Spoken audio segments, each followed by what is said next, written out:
Welcome back. In this lesson we will go through the process of installing the ownCloud server to our CentOS 7 server.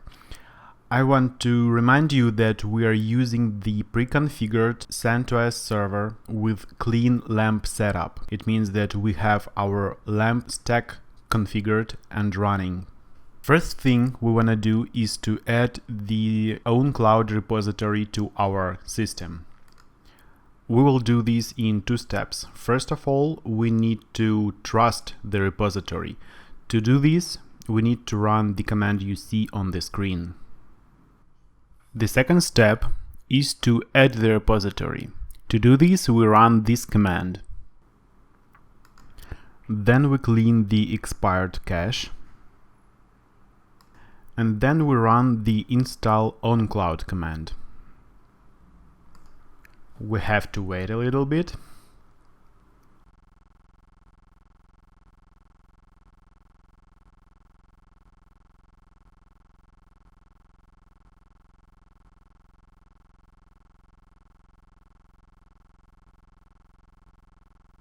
And in several moments you have your ownCloud server set up and running.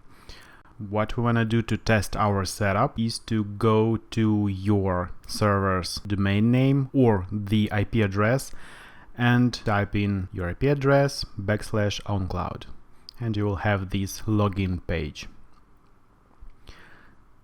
What we will have to do next is to configure our installation, actually to finish the installation process.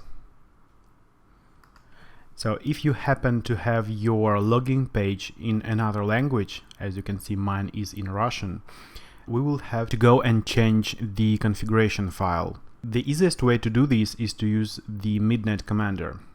We need to install it. We run install mc, then we run the mc, and we go to the directory where the ownCloud is installed, search for config directory,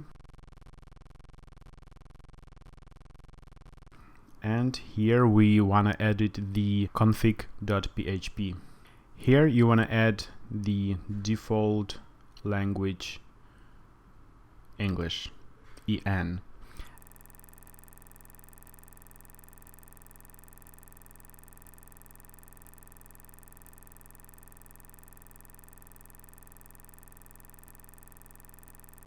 And please note that you have to add the comma at the end of the line.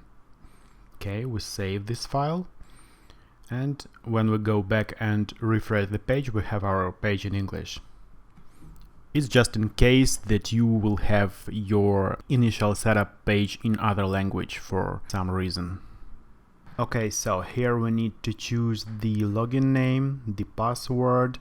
You can point the data folder path. For better security, you want to place the data directory away from the public HTML directory. It will be much more secure. But I will leave it as that on my test server. And here we enter the MySQL database credentials. We will have to create the database and the user, and we'll do it in our next lesson.